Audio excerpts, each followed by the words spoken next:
begin by examining the first man, Adam. When Adam was created, Genesis states, "And the Lord God formed man of the dust of the ground, and breathed into his nostrils the breath of life, and man became a living being." Genesis 2 verse 7. Now in this statement, there are three main components that are intertwined to make up Adam. The dust of the ground to make up his body, the breath in his nostrils to make up his spirit, and what Adam essentially became, that is, a living soul. The issue we have in the church is that we associate Adam to the breath of life and not what he became. And this is evident in many Bible translations that describe Adam became a living creature or being rather than what he truly became, that is, a living soul. So we imagine when God formed man from the dust, that he formed the clay into flesh and blood, then he breathed the spirit of Adam to occupy it.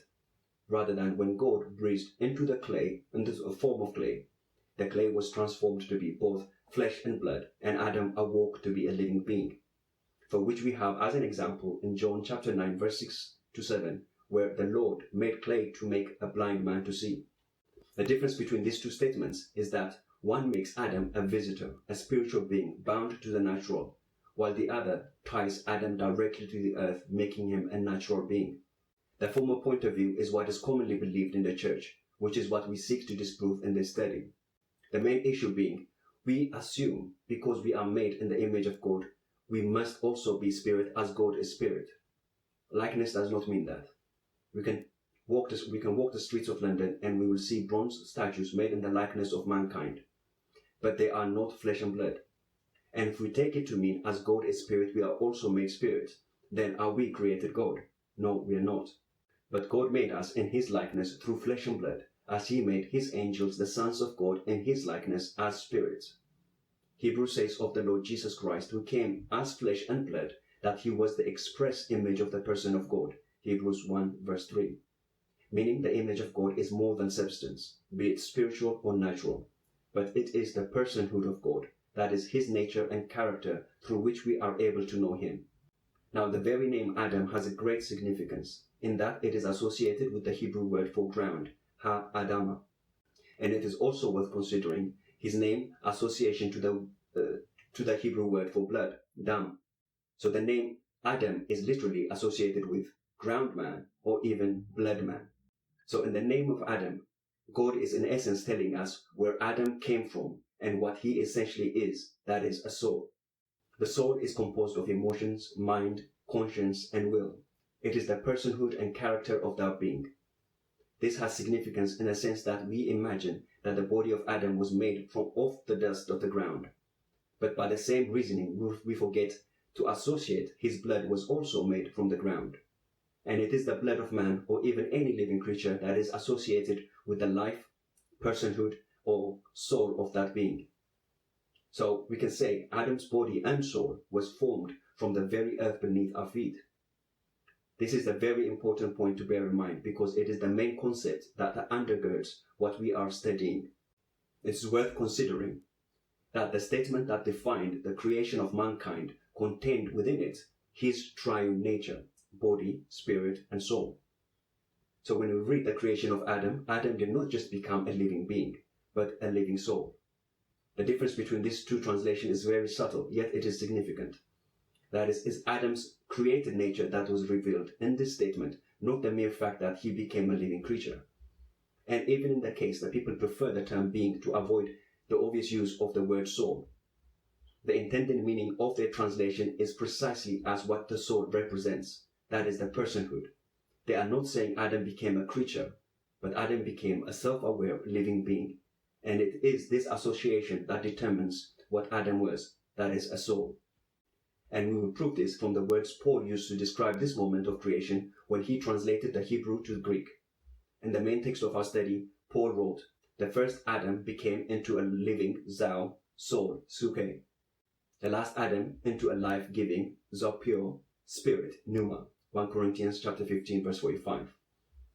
The main point is that both sides of these statements are equal when we consider the term being, which applies to both natural beings and spiritual beings. That is, as much as Adam was a living being, Christ is also a living being.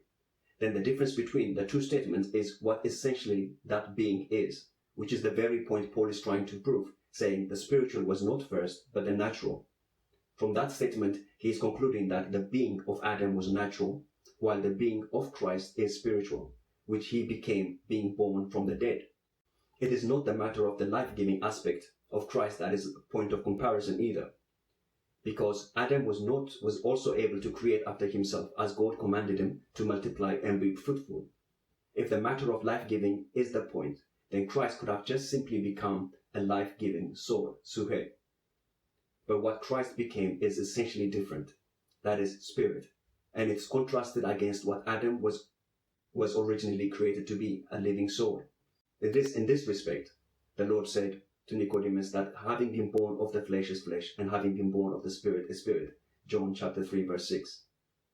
Meaning flesh cannot give birth to spirit, nor spirit give birth to flesh. The main point we want you to see in this study is the line of progress, tracing through the triune makeup of mankind, from being created a living soul, to becoming flesh through the sin of Adam, then to being saved by becoming spirit through the righteousness of the Lord Jesus Christ. It is the fact that Adam became flesh through sin that made it necessary for Christ to come as flesh, so that through his death in the flesh, he might make a way for flesh mankind to become spirit mankind, which the bulk of this study is seeking to establish. Now, if Paul wanted to call Adam a living creature, he could have simply used the word katisma to mean creature, which is used in several places in the New Testament. John wrote, "A third of the creatures, katisma, having life, suhe, in the sea died, and a third of the ships were destroyed." Revelations 8 verse 9. Here John says the creatures having a life, which is the Greek word for soul, in the sea died. So we have creature and soul associated. Now, we can contrast Revelation 8:9 against the statement which John makes in relation to it, saying, "And the second poured out his blood into the sea, and it became blood as of one dead. And every living zoe, soul, suhe, that was in the sea died." Revelation 16 verse 3. When we compare these two statements, the creatures having a soul, a life, is directly translated to mean living souls. The point we want you to see is that the soul is the main focus. If living creatures was John's intent, he could have simply used the Greek word katisma, for creature, and zoe, for living. But he labored to show us in the first instance that these creatures had a soul, and in the second that they were living souls, not just creatures. Now, looking at this, we can see the amazing similarities that are used to describe the state of Adam to that of the state of the sea creatures. That is, Adam was a living zoe, soul, suhe, and the sea creatures are also living zoe, soul, suhe. The difference between these two statements is in the use of the word living, which in Adam is derived from the verb zao, meaning to live, while in regards to the sea creatures it is derived from the noun zoe, meaning life. So we can read the translation of the sea creatures to mean every soul life died, which brings us back to the main point of our discussion. Be it creatures of the sea or land, or even mankind, the essence of all created beings is in the soul. And this is illustrated to us in the command God gave to Noah from the moment animals became a potential food source for mankind. God said, "Every moving thing that lives shall be food for you. I have given you all things, even as the green herbs. But you shall not eat flesh with its life, that is, its blood." Genesis 9 verses 3 to 4. The term that is used to describe the lifeblood, which is the Hebrew word nefse, is the same word that is used to describe what Adam became, that is, a living soul. And God follows this statement with, "Surely for your lifeblood, nefs, I will demand a reckoning. From the hand of every beast I will require it, and from the hand of man." Genesis 9:5. The same lifeblood of an animal is described along with the lifeblood of mankind. Again, the point we are trying to establish is that rather than a living creature, it is a living soul that applies to both mankind and animals. Now, we might argue animals do not have souls, but we forget the serpent opened its mouth and spoke to Eve, and it was described as having the characteristics of being cunning in Genesis 3 verse 1 to 2. And if the soul of an animal is not significant, why did God restrict us from eating its blood, while its flesh is made food for us? Moses wrote, "For the life of the flesh is in the blood, and I have given it to you upon the altar to make atonement for your souls. For it is the blood that makes atonement for the soul." he follows this with, "Whoever hunts and catches any animal or bird that may be eaten, he shall pour out his blood and cover it with dust. For it is the life of all flesh. Its blood sustains its life." Leviticus chapter 11, verses 11 and 13 to 14. There are 2 points we need to bear in mind. The first is the blood of the innocent animal that was sacrificed. That is, its soul was made to atone for the guilt of the soul of mankind and not the guilt of his spirit. The second point is that God commands the blood of the animal to be covered with dust, the same as a body is buried. Again, the significance being blood is from the ground, just the same as the body. The soul is associated to the blood, the same as the spirit is associated to the breath. When Cain killed his brother Abel, God said to Cain, "The voice of your brother's blood cries out to me from the ground. So now you are cursed from the earth, which has opened its mouth to receive your brother's blood from your hand." Genesis 4, verse 10 to 11. Please note, it is not Abel's body, nor his spirit, but his blood, that is to say, his soul, that cried out to God as it returned back to the ground. So we can see both flesh and blood, that is, body and soul of mankind, are from the ground, and only the breath of life, that is, his spirit, comes from God. The Lord himself said, "You are from below, I am from above. You are of this world, I am not of this world." John 8, verse 23. Now we know the Lord's body was formed on the earth in the wombs of Mary, as stated in Luke 1, verses 31 to 32, and as also described in Hebrews 2:14. However, we also know the Lord existed from everlasting in heaven, as described in John 1:14, Romans 8:3, Philippians 2:6 to 7. So the Lord is not telling us we are from below just because our body is from the earth, since his body was formed in the wombs of Mary. But the fact that both our body and soul are from the earth, unlike himself, who once was a spirit, as God is spirit. And if we are from the earth, then it means we were not created to be spirit, but natural, that is, a living soul. Which is the concept Paul was stating in the main text, that Adam was from the earth, but the second man, the Lord, is from heaven. The last point we will address in regards to the creation of Adam is the breath of life that he received from God. The main issue, as mentioned above, is that we associate our being to the breath and not what the breath formed us to be.